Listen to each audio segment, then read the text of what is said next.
تمام مجلس کے مرحومین کی روح کو ایصال کرتے ہیں. کیمرہ سے چل رہا ہے.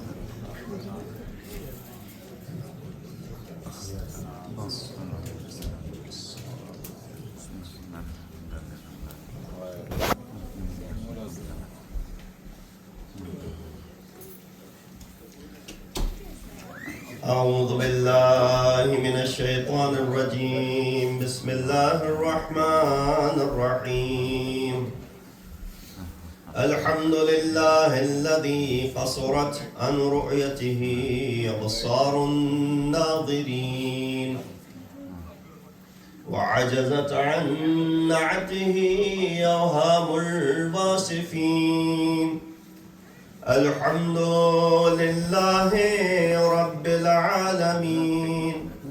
الصلاة والسلام على أشرف الأنبياء والمرسلين خاتم النبيين أبي القاسم محمد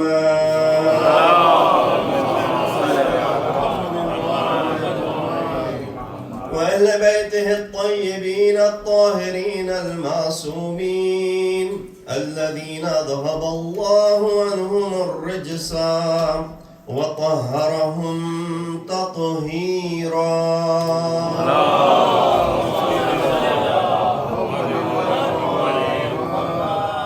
أما بعد فقد قال الله تبارك وتعالى وقوله الحق وهو أصدق القائلين. بسم الله الرحمن الرحيم. واعتصموا بحبل الله جميعا ولا تفرقوا واذكروا نعمة الله عليكم إذ كنتم أعداء فألف بين قلوبكم فأصبحتم بنعمته إخوانا. صدق الله العلي العظيم.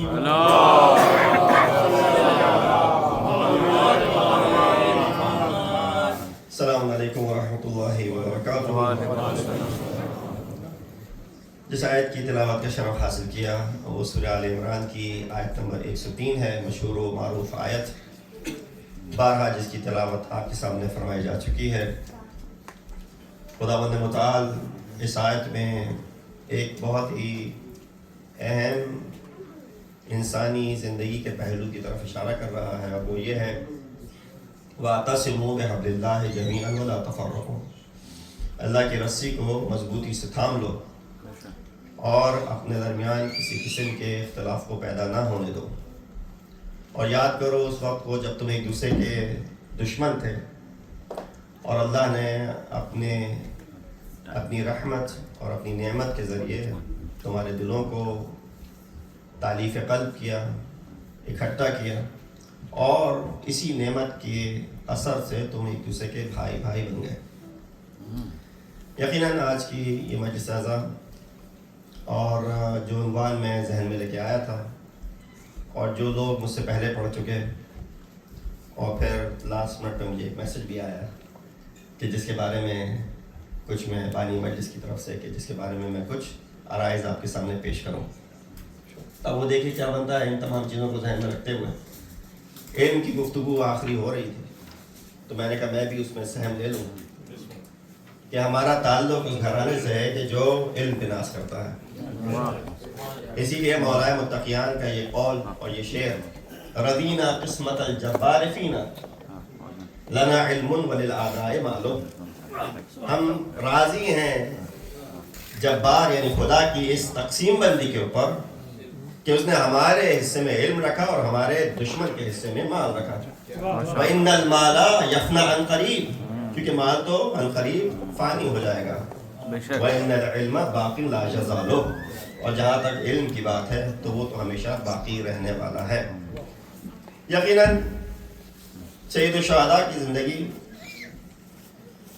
اس میں جس پہلو کو آپ اٹھا کے دیکھیں اس میں آپ کو زندگی کے ہر پہلو کے لیے ایک نشاندہی، نمائندگی اور مثال نظر آئے گی. یہ آیت جس کی تلاوت کی، ترجمہ کیا دو تین اس کے الفاظ ہیں، اس کی تشریح کروں اور انشاءاللہ موضوع کو آگے بڑھوں۔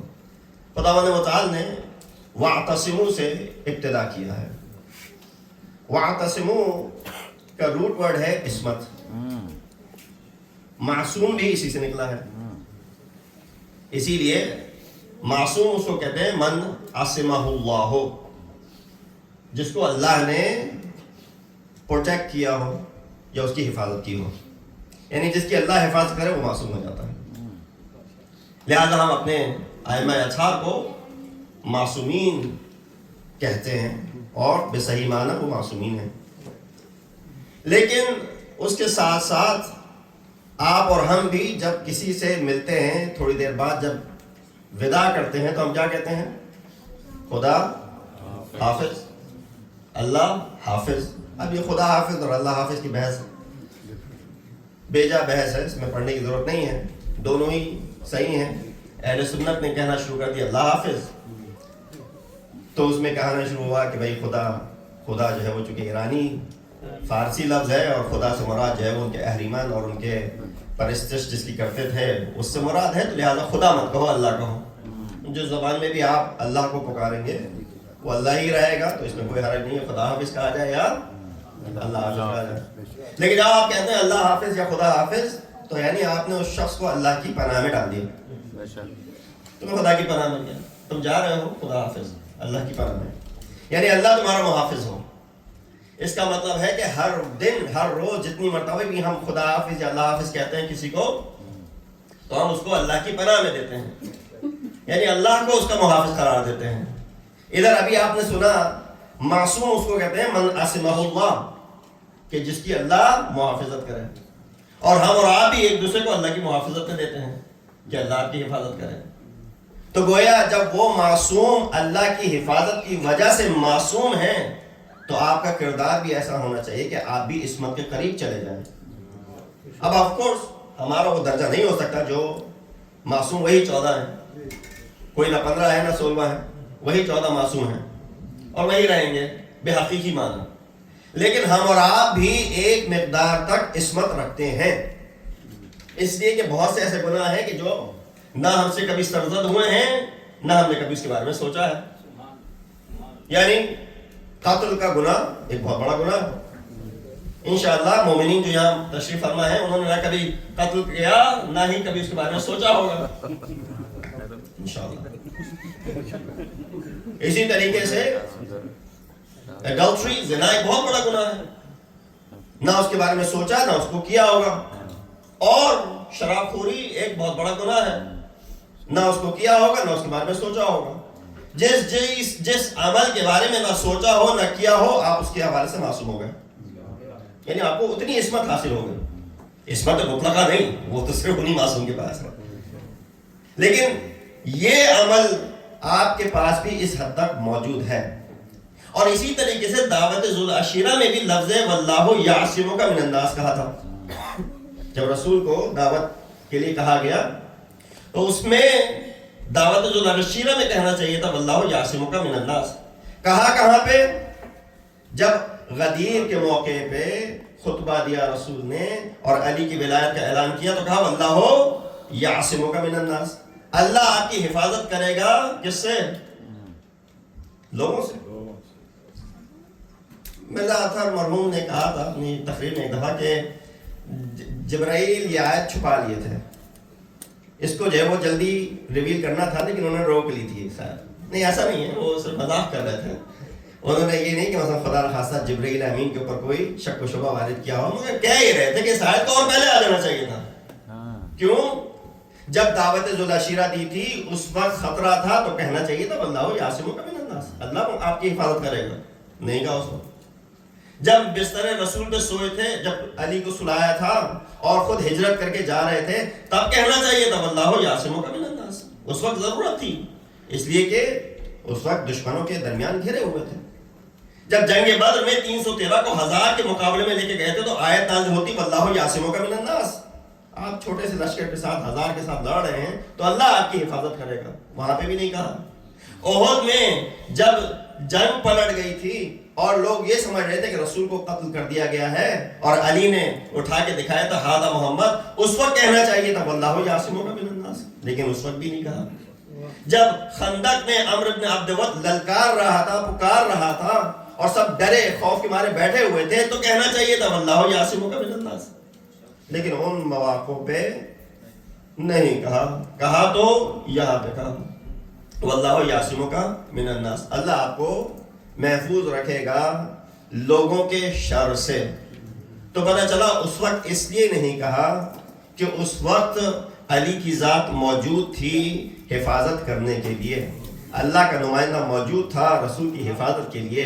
جو ہی دعوت ذو العشیرہ کا اعلان کیا تو علی نے سب سے پہلے بڑھ کے کہا تھا میں آپ کے ساتھ کھڑا ہوں۔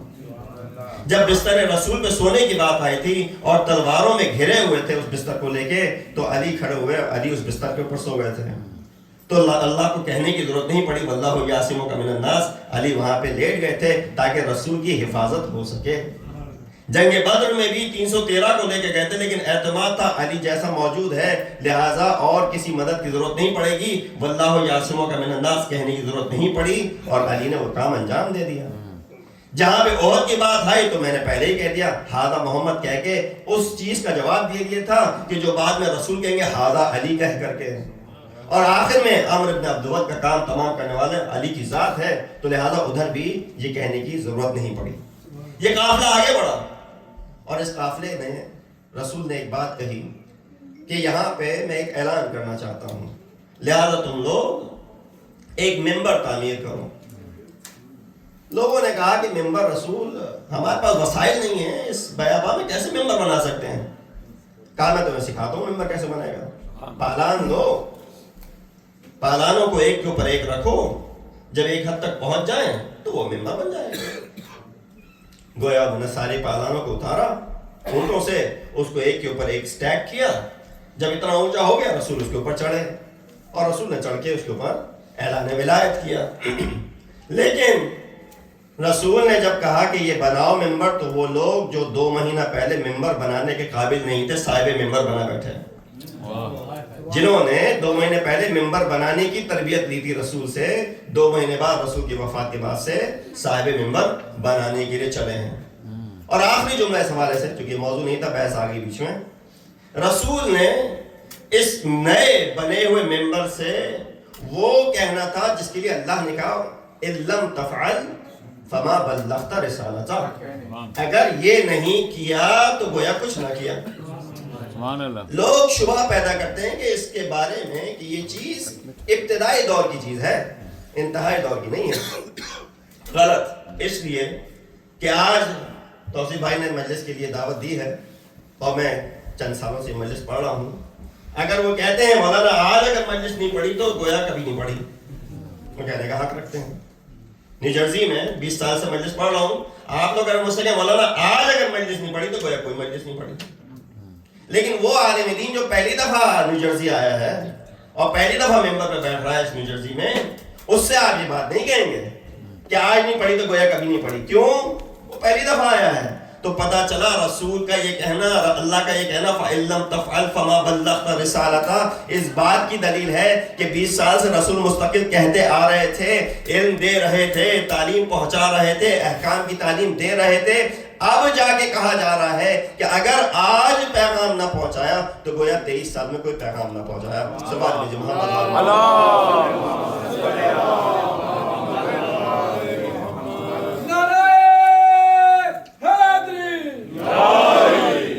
تو رسول نے کیا پیغام پہنچایا؟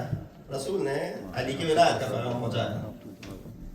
تو لہٰذا عادت کیجئے اس ممبر سے جو حق ہے، نبیری ممبر سے جو حق ہے پیغام پہنچانے کا، وہ علی کا پیغام پہنچانے کا۔ اور اگر میں نے اس ممبر سے بیٹھ کے علی نہیں کیا تو میں نے کچھ نہیں کیا، اور آپ نے سامنے بیٹھ کے علی نہیں سنا تو آپ نے کچھ نہیں سنا۔ سمجھ لیجیے محمد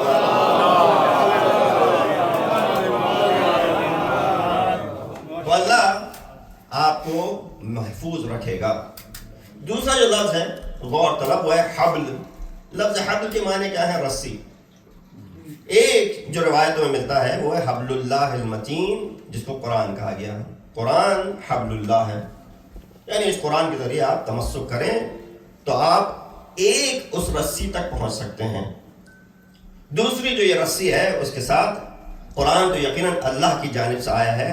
وہ جو یہاں قرآن کو پہچنوائے گا, بیان کرے گا, کیونکہ ہم حسبنا کتاب اللہ کے قائل نہیں ہیں, وہ اہل بیت کی ذات آ جائے گی, جو کہ پہلے ہی سے اللہ کی طرف سے محافظ بن کے اس دین کے آ چکے ہیں.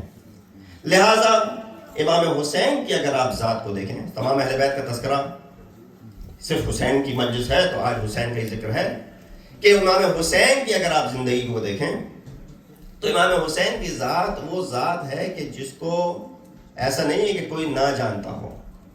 رسول نے بچپن سے حسین کے بارے میں لوگوں کو بیان کرنا شروع کر دیا تھا. ان الحسین مصباح الہدی و سفینۃ النجات, کہ حسین جو ہے وہ چراغ ہیں ہدایت کا اور سفینہ ہے نجات. یہ عجب جملہ ہے, نجات کا لفظ رسول نے استعمال کیا یہاں پہ. اور ایک اور جگہ پہ جو حدیث معروف ہے, جب سفینہ نوح سے تعبیر کیا ہے اہل بیت کو, تو وہاں پہ بھی لفظ نجات کا استعمال کیا ہے. کیا کہا؟ مثل اہل بیتی کمثل سفینۃ نوح من رکبا نجا واہتدی, کہ میرے اہل بیت کی مثال نوح کی کشتی کی مثال ہے کہ جو اس میں سوار ہو گیا وہ نجات پا گیا. یہ واقعہ آپ نے کئی دفعہ سنا ہے, حضرت نوح کا واقعہ مشہور و معروف ہے. قرآن میں سورہ ہود میں اس کا مفصل تذکرہ ہے, کبھی موقع ملے تو اس کو آپ تفسیر کے ساتھ پڑھیے. میں صرف اشارہ کرتے ہوئے گزروں گا. وہ آیتیں 46, 43, 44, 45, 46 یہ آیتیں ہیں سورہ ہود کی جو اس کا تذکرہ کرتی ہیں. کیا ارشاد ہو رہا ہے ان آیات میں؟ وَنَادَى نُوحٌ, حضرت نوح نے پکارا ربو, اپنے رب کو, کہ اے میرے رب, ان وعدک الحق, تیرا وعدہ سچا ہے. انہ ابنی, یہ میرا بیٹا ہے اور تیرا وعدہ سچا ہے. تو گویا اس کا پس منظر یہ بیان کرتے ہیں کہ اللہ نے کہیں وعدہ کیا ہوگا حضرت نوح سے, کچھ بھی ہو جائے تمہارے بچوں کو حفاظت میں رکھیں. وہی لفظ یاسموں کا, تمہارے بچوں کی حفاظت رہے گی. تو اللہ نے یہ نہیں کہا کہ نہیں اس کو جانے دو فوراً, کہاں بلاؤ اس کو. تفسیر میں یہ ملتا ہے کہ جب حضرت نوح نے یہ پکارا ونادا اللہ کی طرف, یہ گریہ کیا کہ یہ میرا فرزند ہے اور تیرا وعدہ حق اور سچا ہے, تو اللہ نے ٹھیک ہے اس کو بلاؤ اپنے پاس, اس کو دعوت دو کہ آ جائے. قرآن میں کیا آیت آئی؟ یا بنیا ارکب معنا, اے میرے فرزند میرے ساتھ سوار ہو جاؤ. یعنی حضرت نوح نے دعوت دی باقاعدہ, ایسا نہیں کہ بس جانے دیا, دعوت دی. تو ادھر بیٹے کا جواب اپنے سامنے ہے. جواب کیا دیا بیٹے نے؟ کہ یاسمنی الماء, میں جو ہوں وہ پہاڑ پہ چڑھ جاؤں گا. سآوی الی الجبل, میں جو ہوں پہاڑ پہ چڑھ جاؤں گا. یاسمنی من الماء, یاسمو سیم ورڈ آ گیا دوبارہ عصمت کا, کہ کون مجھے میری حفاظت کرے گا؟ یہ پہاڑ میری حفاظت کرے گا پانی سے بچانے میں. تو حضرت نوح کا پھر جواب لا عاصم اليوم, عاصم کا لفظ دوبارہ آ گیا کہ آج کوئی تمہاری مدد نہیں کرنے والا, کوئی حفاظت نہیں کرنا. لا عاصم, یاسمونی, عاصمہ, یاسموں کا, واعتصموا, یہ سارے ایک ہی الفاظ ہیں, سب کا ایک ہی روٹ ہے, وہ معصوم تک جاتا ہے. کہا لا عاصم اليوم, آج تمہاری کوئی مدد نہیں کرنے والا ہے سوائے اس کے جس پہ اللہ رحم کرے. اچھا, جب حضرت نوح اس کشتی کو بنا رہے تھے نا, تو تفسیر ابن کثیر میں ارشاد ہے کہ حضرت نوح کو اللہ کی طرف سے یہ وحی آئی کہ اے نوح, اس کشتی کے لیے جس لکڑی کا تم نے انتخاب کرنا ہے وہ جنگل سے جا کے نہیں لاؤ گے, اس درخت کو اپنے گھر میں اگاؤ. ساج فارسی میں کہتے ہیں, اور ساگواں کا درخت جو گھر میں حضرت نوح نے اگایا ہے, 100 سال تک اس کو اگایا ہے. حضرت نوح 950 سال تک رہے ہیں. لبث فیہم الف سنۃ الا 50 عاما, 950 سال رہے ہیں, تو 100 سال کی بات نہیں ہے. 950 میں تو 100 سال تک وہ درخت لگائے. جب وہ تناور ہو گئے تو پھر ان کو کاٹا اور پھر ان درختوں سے یہ کشتی بنائی. یعنی کیا؟ یعنی یہ پیغام اس کے درمیان ہے کہ اللہ سبحانہ و تعالیٰ نے کہا اے نوح جنگل سے کوئی لکڑی اٹھا کے نہیں لے آنا, یہ سفینہ نجات ہے. اس سفینہ نجات کے لیے گھر کے اندر ہی تمہیں لکڑی کو اگانا ہوگا اور اسی لکڑی کے ذریعے تم نے یہ سفینہ بنانا ہوگا. جب سفینہ نجات کے لیے باہر سے کوئی لکڑی نہیں لائی جا سکتی تو وہ لوگ جو اہل بیت نجات کا ذریعہ ہیں ان کو باہر کیوں جا کے تلاش کرتے ہو؟ صلوات بھیجیں محمد.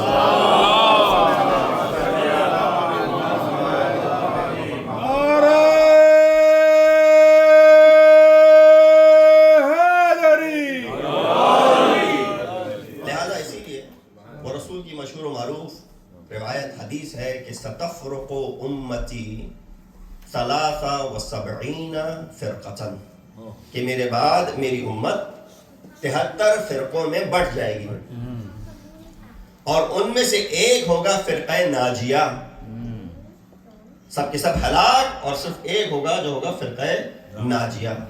رسول کا یہ لفظ ناجیہ لگا دینا بہت کریٹیکل تھا, اس لیے کہ سب کہتے ہیں ہم حق پہ ہیں, سب کا یہی شعار ہے, کون کہے کہ ہم حق پہ نہیں ہیں, لیکن رسول کا لفظ ناجیہ لگا دینا اس بات کو محدود کر دیتا ہے کہ جب آپ نے وہ دوسری روایت کو اٹھا کے دیکھا کہ مثل اہل بیتی کا مثل سفینۃ نوح, من جو اس کے اوپر سوار ہو گیا نجا واہتدا, تو پتہ چلا یہ سفینہ نوح والی جو مثال ہے اہل بیت کی, فرقہ ناجیہ صرف اور صرف وہی فرقہ ہے کہ جو اہل بیت کے اوپر گامزن ہو. صلوات بھیجیں محمد.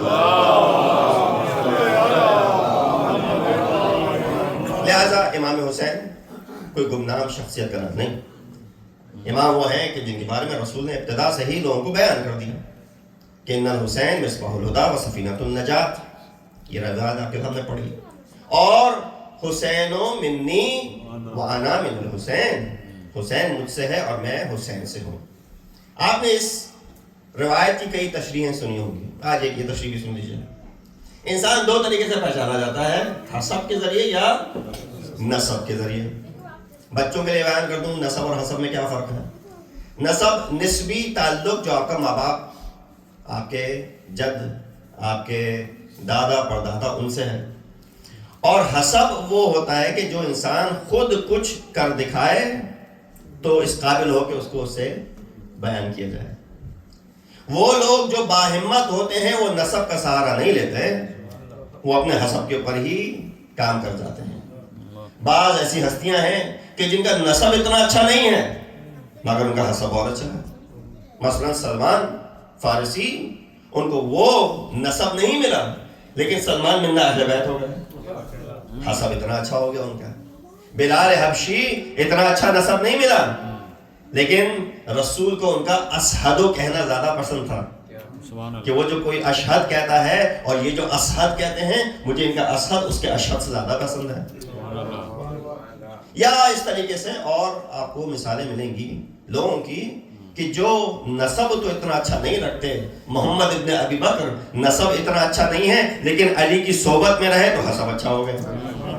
اسی لیے علی نے اس حد تک کہا کہ محمد ابنی من صلب ابی بکر, محمد میرے فرزند ہیں, ہاں صلب ابی بکر سے تعلق ہے. لہذا آپ دیکھیں کبھی کبھی نسب اچھا نہیں ہوتا ہے لیکن حسب اچھا ہو جاتا ہے, اور دوسری جگہوں پہ نسب اچھا ہوگا مگر حسب بگڑ جاتا ہے. یہی مثال حضرت نوح کی دیجیے آپ کو. حضرت نوح کا فرزند کنعان, اس کا نسب تو بہت عالی ہے, نوح کا فرزند ہے, اولو العزم نبی کا فرزند ہے, لیکن حسب بیکار. اس نے کیا کیا, اپنے باپ تک کی بات نہ مانی اور غرق ہو گیا. حضرت آدم کے فرزند کو دیکھ لیجیے, قابیل, اس کا نسب سب سے اعلیٰ, نبی کا فرزند ہے, لیکن حسب بالکل بیکار. کیوں؟ اس لیے کہ جو اس نے عمل انجام دیا, قتل کر دیا اپنے بھائی کو. لیکن حسین کی ذات وہ ہے کہ جو نسب کو دیکھو یا حسب کو دیکھو دونوں میں عالی ہے. سبحان اللہ. اگر حسین کو نسب کے لحاظ سے دیکھنا ہے تو باپ سید الاوصیاء ہے, نانا کے لحاظ سے دیکھنا ہے تو نانا سید المرسلین ہے, ماں کے لحاظ سے دیکھنا ہے تو سیدۃ النساء العالمین ہے, بھائی کے لحاظ سے دیکھنا ہے تو سیدہ شباب اہل جنہ ہے, اور اگر اولاد کے لحاظ سے دیکھنا ہے تو سید الساجدین ہے. یعنی حسین ہر طرف سے سیدوں میں گھرے ہوئے ہیں. باپ ہو گیا, نانا ہو گیا, ماں ہو گئی, بھائی ہو گیا, حتی فرزند ہو گیا. صلوات بھیجو محمد.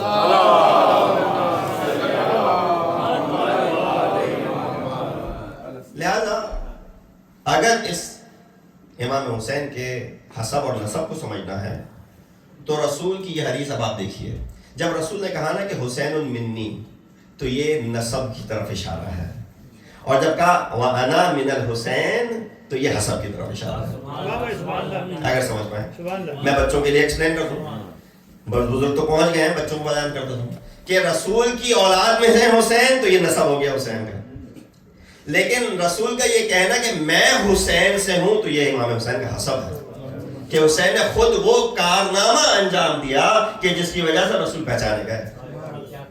بعض اوقات انسان, میں نے جیسے کہا تھا کہ بے ہمت شخص جو ہے وہ نسب کا سہارا لیتا ہے. پدرم سلطان بود, ہمارے والد وہ تھے, انہوں نے یہ کیا. جس کو یہ سہارا نہیں لینا ہوتا وہ اپنے بلبوتے کے اوپر کھڑا ہوتا ہے. آپ نے شاید نام سنا ہوگا شیخ عبدالکریم حائری یزدی. عبدالکریم حائری کون ہے؟ مؤسس ہیں حوزہ علمیہ قم کے, یعنی وہ شخص جس نے جو حوزہ علمیہ قم ہے جس کی تاسیس کی, جس سے اتنے بزرگ علماء نکلے, اس کی تاسیس کرنے والی شخصیت کا نام ہے شیخ عبدالکریم حائری یزدی. باپ ان کے دیہاتی, کوئی نام نہیں, کوئی نہیں جانتا, جعفر نام تھا ان کا, لیکن ایک دیہات کے رہنے والے تھے, کوئی بڑی شخصیت نہیں تھے, ماں بھی کوئی بہت بڑی شخصیت نہیں گزری, لیکن نسب اچھا نہیں تھا. یعنی مراد یہ تھی کہ نسب کا پتہ نہیں تھا کہ کہاں سے چلا آ رہا ہے, کوئی جان پہچان نہیں تھی, لیکن اس کے باوجود حسب ایسا بنایا کہ شیخ عبدالکریم حائری یزدی بن گئے. لوگ اپنے آپ کو ان سے منسوب کرنے لگے کہ ہم ان کی شاگردی میں رہے ہیں, وہ مؤسس حوزہ علمیہ قم ہیں. اور بعض اوقات یہ ہوتا ہے کہ اگر شخصیت خود اتنی بڑی ہو جائے تو پھر اس کی اولاد جو ہے وہ اتنا نہیں پنپ پاتی. یعنی عبداللہ ابوالقاسم خوئی, ان کی شخصیت کو دیکھیے, اور ان کی اولاد بہرحال اس لیول تک نہیں پہنچ سکی. تو امام حسین کے بارے میں گفتگو انشاءاللہ اس میں اختتام ہے. امام کا تعلق ایسے خاندان سے ہے جہاں پہ حسب کی جگہ بات کی جائے تو سب کے سب اعلیٰ درجے پہ ہیں. نسب کی تو بات ہی نہیں کر رہا میں. یعنی اگر ایک مثال دی جائے, ایک شخص اگر علمی میدان میں آگے بڑھنا چاہتا ہے تو اگر وہ کسی بے علم گھرانے میں پیدا ہو جائے نا تو اس کے لیے نام بنانا بہت آسان ہے. کچھ تھوڑا علم حاصل کر لے گا, جیسے شیخ عبدالکریم حائری یزدی, والدین کچھ نہیں تھے لیکن انہوں نے تھوڑا سا علم حاصل کیا, ان کو مقام مل گیا. یا اسی طریقے سے اگر کوئی غریب گھرانے میں پیدا ہو تو یقیناً چیریٹی کرنا, صدقہ دینا مشکل ہے. نبی ڈاکٹر صاحب نے بیان بھی کیا کہ کس طریقے سے یہ کام جو ہیں آگے بڑھ رہے ہیں. خدا ہی یقیناً اس میں غیبی مدد کر رہا ہے, لیکن مومنین سب اس میں ساتھ ہیں. تو ایک شخص اگر کسی غریب گھرانے میں پیدا ہو جائے تو اس کے لیے یقیناً چیریٹی کرنا مشکل ہے, لیکن اگر وہ کہیں سے جوڑ توڑ کے چیریٹی کر دے تو اس کا نام بن جاتا ہے. یعنی ایک غریب گھرانے کا اگر $5 بھی دے دے, $10 بھی دے دے تو لوگ کہتے ہیں ماشاءاللہ. جب کوئی بچہ آ کے اگر کوئی چھوٹی سی بھی چیریٹی کر دے تو لوگ اس کو بڑا سراہتے ہیں. یا بہادری کو اگر دیکھ لیا جائے, علم کو اگر دیکھ لیا جائے, علم کی جہاں تک بات ہے کہ اگر کوئی ایسا گھرانہ ہے کہ جو گمنام گھرانہ ہے, کوئی نہیں جانتا اس میں, تھوڑا سا انسان اگر اس میں یہ شمع روشن کر لے تو سب کو روشن کر دیتا ہے. لیکن اگر ایک کوئی گھر ایسا ہے کہ جہاں پہ تمام کی تمام قندیلیں روشن ہیں اور بے درجہ اتم روشن ہیں, تو اگر میں وہاں پہ اپنی چھوٹی سی قندیل لے کے آؤں گا تو کوئی فائدہ ہوگا؟ لوگ کہیں گے کہ تمہاری تو قندیل کی کوئی روشنی تک نہیں ہے, اتنی روشنی پہلے سے موجود ہے, یہاں پہ تمہاری قندیل کسی کام آنے والی نہیں ہے. اب دیکھیے حسین کی ولادت کس گھرانے میں ہو رہی ہے, وہ گھرانہ جہاں پہ علم کے لحاظ سے انا مدینۃ العلم و علی بابھا موجود ہیں, سیادت کے لحاظ سے رسول اللہ موجود ہیں, سید الانبیاء موجود ہیں, امامت کے لحاظ سے, وصایت کے لحاظ سے امیر المؤمنین کی ذات موجود ہے, عصمت و طہارت کے لحاظ سے جناب سیدہ کی ذات موجود ہے, سخاوت کے لحاظ سے امام حسن مجتبیٰ کی ذات موجود ہے, ہر لحاظ سے عبادت کے لحاظ سے زین العابدین جیسی شخصیت موجود ہے. یعنی اس گھرانے میں ہر شخص اس درجہ بلند پہ موجود ہے. اب اگر حسین آتے ہیں اپنا حسب لے کے تو حسین کو اس درجے تک جانا پڑے گا, اتنی روشنی پھیلانی پڑے گی کہ جو پہلے سے اتنی روشنی ہے اس سے زیادہ روشنی ہو سکے. اور حسین نے یہ کام کیا, حسین نے یہ کام کر کے دکھایا. اسی لیے تو رسول کہہ رہے ہیں حسین منی وانا من الحسین, کہ حسین مجھ سے ہے اور میں حسین سے ہوں. اگر حسین نے یہ کام نہ کیا ہوتا تو رسول کبھی بھی اس طرف اشارہ نہ کرتے. اب آپ دیکھیے رسول عبادت کی جہاں بات آتی ہے، رسول کی عبادت ان سے بڑھ کے کون عابد ہو سکتا ہے؟ لیکن رسول کی عبادت تھی اپنی مسجد کے اندر. رسول کی عبادت تھی کہ جہاں پہ سارے دوست اور اصحاب ہیں، احبا ہیں. رسول کی عبادت تھی کوئی جنگ نہیں ہو رہی ہے، لہذا اس آرام جگہ پہ رسول نے اپنی عبادت انجام دی. اس عبادت کو اللہ یہ کہتا ہے کہ قم اللیل الا قلیلا. لیکن آئیے حسین کی عبادت کو دیکھیے. جب رسول نماز پڑھا رہے تھے، نماز پڑھ رہے تھے، تو اس وقت رسول کے دل پہ یہ غم نہیں تھا کہ میرا فرزند مارا جا چکا ہے. رسول کے دل پہ یہ غم نہیں تھا کہ میرے اصحاب کو شہید کر دیا گیا ہے. رسول کے دل پہ یہ غم نہیں تھا کہ میرے گھر کی خواتین کے پردے چھین لیے گئے ہیں. لیکن امام حسین نے اس عالم میں نماز انجام دی ہے کہ جب یہ ساری کی ساری چیزیں موجود ہیں. لہذا شاعر نے بڑی خوبصورتی سے کہہ دیا اسلام کے دامن میں بس اس کے سوا کیا ہے؟ ایک ضرب ید اللہ، ایک سجدہ شبیری. دونوں چیزوں کو حسین سے منسوب کر دیا. ضرب ید اللہ بھی کہہ دیا، سجدہ شبیری بھی کہہ دیا. مجھے نہیں معلوم کہ کسی نے آ کے کہا ہو اس شاعر نے دنیا بھر کی تمام عبادتوں کو ایک جگہ اور سجدہ شبیر کو ایک جگہ رکھ دیا، ایک پلڑے میں رکھ دیا. کسی نے آ کے نہیں کہا کہ اس شخص نے شرک کیا، اس شخص نے جو ہے وہ غلو سے کام لیا. لیکن سب نے سراہا اس چیز کو. پتہ ہے چلا حسین کا وہ ایک سجدہ تمام سجدوں کے اوپر بھاگ گیا. صلوات بھی محمد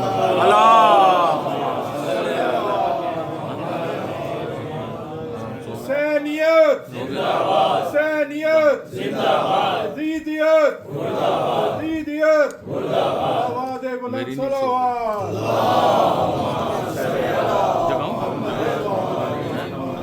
جہاں سخاوت کی بات آتی ہے، چیریٹی کی بات آتی ہے، تو امیر المؤمنین مسجد میں ہیں، حالت رکوع میں ہیں، اور ایک شخص آتا ہے مانگنے کے لیے.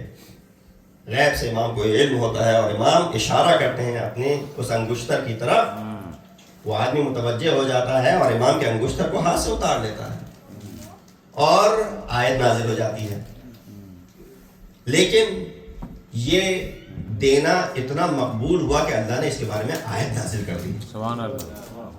رائٹ، آیت نازل ہو گئی اس کے اوپر. یہ حسین، یہ علی کی سخاوت تھی، یہ علی کی چیریٹی تھی کہ علی نے جس میں ایک مانگنے والے کو اپنی انگشتر دے دی، وہ بھی حالت نماز میں، وہ بھی حالت رکوع میں. حالت رکوع، نماز کے مختلف جو واجبات ہیں ان میں سے ایک واجب رکن کیا ہے؟ رکوع ہے. اگر آپ نے رکوع نہیں کیا تو آپ کی نماز باطل. 11 واجبات ہیں نا، ان میں سے 5 ایسے ہیں کہ جو رکن کہلاتے ہیں. اس میں سے ایک ہے نیت، دوسرا ہے تکبیرۃ الاحرام، تیسرا ہے رکوع، چوتھا ہے سجود، پانچواں ہے قیام. یہ 5 جو ہیں رکن کہلاتے ہیں. ان کو اگر آپ نے اومٹ کر دیا تو آپ کی نماز باطل ہو گئی. علی نے حالت رکوع میں یہ سخاوت کا عمل انجام دیا. لیکن یہ حسین نے حالت سجدے میں عمل انجام دیا. سبحان اللہ. سجدہ معراج ہے نماز کی. امام حسین نے جب دیا، چیریٹی کی، سخاوت کا انداز دیا، تو ادھر تو علی نے صرف انگوٹھی دی تھی، ادھر حسین نے انگوٹھی کے ساتھ ساتھ انگلی بھی دی ہے. تو لہذا علی کی سخاوت اپنی جگہ اور حسین کی سخاوت اس سے بھی بڑھ گئی. لہذا اگر قندیل روشن کی ہے حسین ابن علی نے، تو ہر قندیل سے بڑھ کے یہ ضیاءپاشی کر رہی ہے تمام عالم جہان میں. صلوات کیجیے محمد.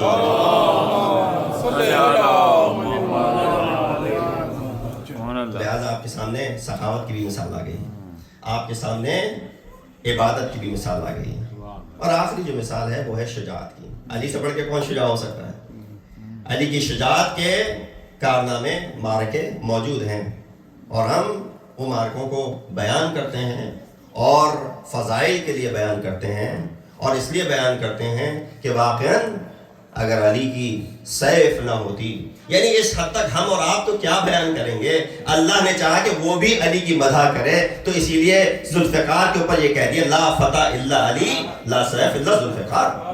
یہ مدح کسی انسان نے نہیں کی علی کی، یہ مدح خالق کردگار نے کی ہے کہ لا فتح الا علی ولا سیف الا ذوالفقار.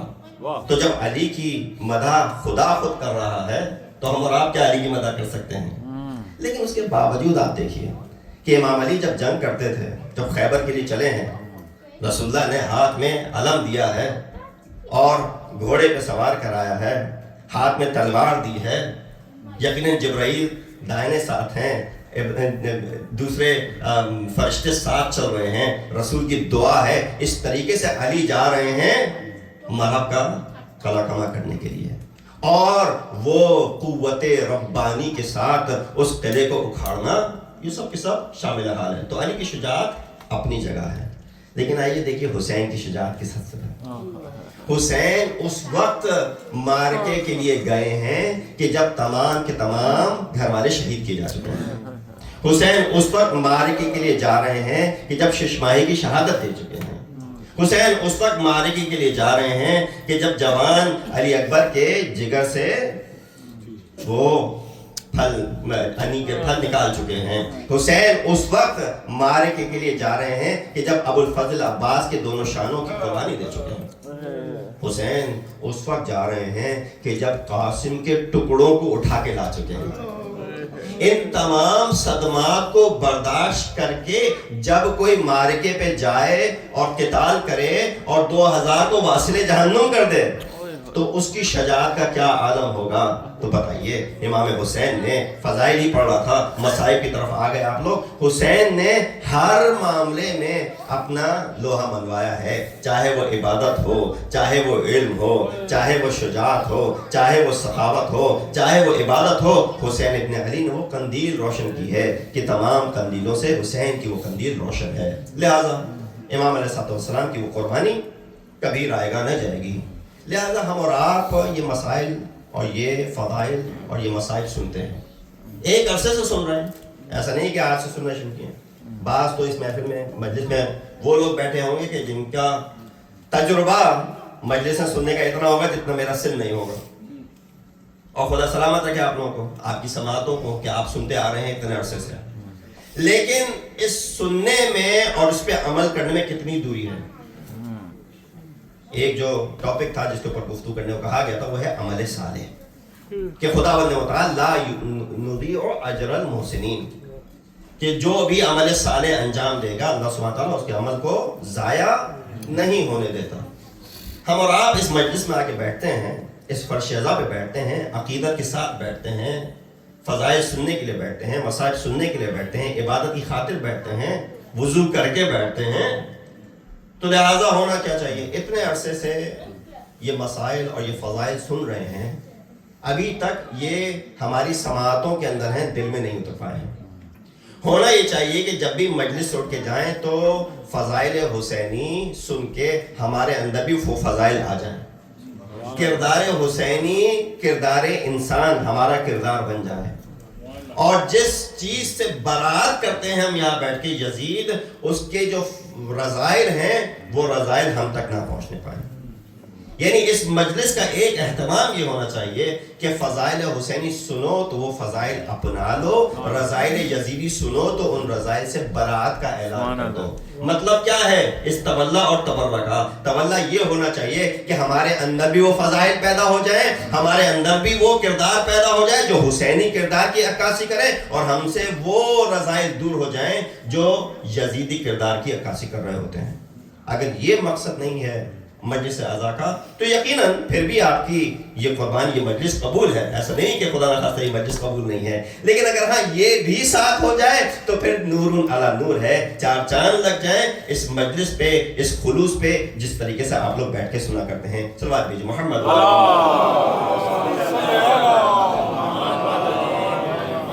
وقت میں زیادہ گنجائش نہیں ہے، کافی دیر سے مومنین بیٹھے ہوئے ہیں.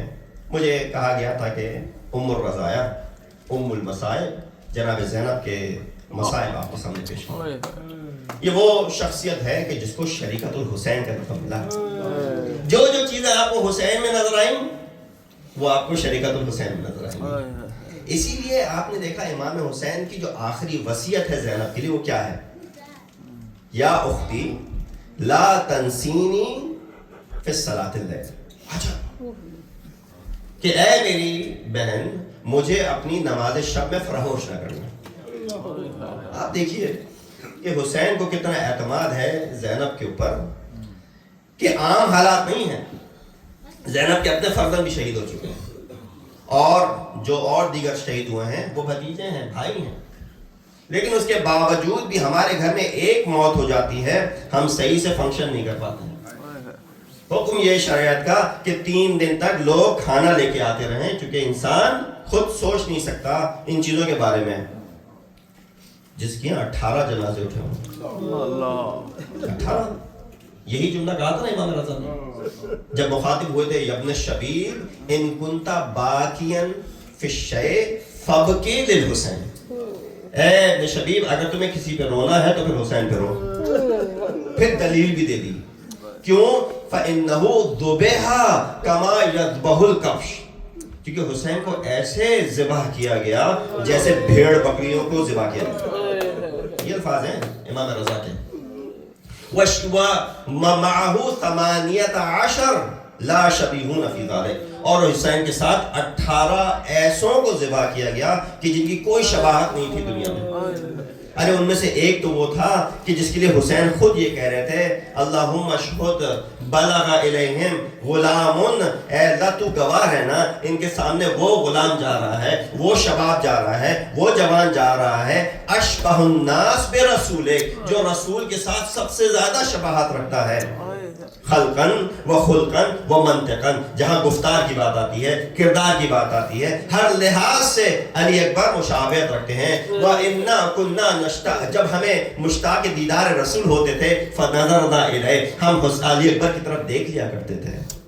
تو یعنی وہ جن کی کوئی شبیہ نہیں ہے اس دنیا میں، ان کو حسین کے ساتھ شہید کیا گیا۔ اب زینب نے یہ تمام کے تمام مصائب دیکھیں، اسی لیے تو ام المصائب کہا جاتا ہے، اس لیے کہا جاتا ہے ام المصائب کہ تمام مصائب اپنی آنکھوں سے دیکھے ہیں، اور اس لیے بھی کہا جاتا ہے کہ اپنے ہی فرزندوں کے اوپر جناب زینب نے کوئی آنسو نہیں بہائے۔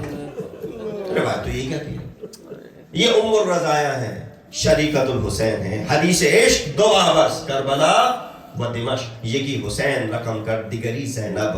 اس حدیث کے 2 باب ہیں، ایک کو حسین نے مرقوم کیا ہے، دیگر کو زینب نے لکھا ہے۔ حسین کا کام 10 محرم پہ ختم ہوا، زینب کا کام 11 محرم سے شروع ہوتا ہے۔ آئیے دیکھیں 11 محرم کو کیا ہوا، آج 12 محرم ہے، 11 محرم کو کیا واقعات رونما ہوئے۔ زینب محافظت کر رہی ہے، یعنی اب یہ عصمت و طہارت مخدرہ سب کی محافظ بنی ہوئی ہے، سپہ سالار بھی ہے، شریکت الحسین ہے، سب کی حفاظت میں بیٹھی ہوئی ہے۔ ایک دفعہ اعلان ہوتا ہے پسر سعد کی طرف سے کہ ان سب کو قیدی بنا کے کوفہ لے جایا جائے۔ جناب زینب سب کو کھڑا کرتی ہیں کہ آمادہ ہو جاؤ، ابھی تھوڑی دیر میں ہم کو کوفہ لے جایا جائے گا۔ جب یہ اعلان ہوا، بے کجاوا اونٹ لائے گئے۔ زینب نے ایک دفعہ بے کجاوا اونٹوں کو دیکھا، ان کو وہ وقت یاد آ گیا جب یہ 6 مہینے پہلے یہ قافلہ مدینہ سے چلا تھا نا، تو اس وقت کس طریقے سے اماریاں لائی گئی تھیں۔ زینب، ام کلثوم، فروا، لیلا، تمام خواتین کو کتنے احترام کے ساتھ ان اماریوں میں بٹھایا گیا تھا، لیکن آج جناب زینب دیکھتی ہیں بے کجاوا اونٹ ہیں، یہ لوگ ملعون آگے بڑھتے ہیں خواتین کی مدد کرنے کے لیے۔ زینب نے سب کو روک دیا، ایک ایک کر کے ایک ایک بیوی کو ان گھوڑوں پہ یا ان اونٹوں کے اوپر سوار کرایا۔ جب سب کو سوار کرا دیا نا، اب زینب کی باری آئی تو ایک دفعہ زینب نے شمال کی طرف دیکھا، یمین کی طرف دیکھا، شاید فراق کا رخ کیا ہوگا، اے عباس آؤ زینب کو سوار کرا دو، لیکن زینب نے یاد دل میں ہی رہنے دی ہوگی، عباس کو کیسے پکاروں، وہ تو دونوں شانے کٹا کے فرات کنارے سو رہے ہیں۔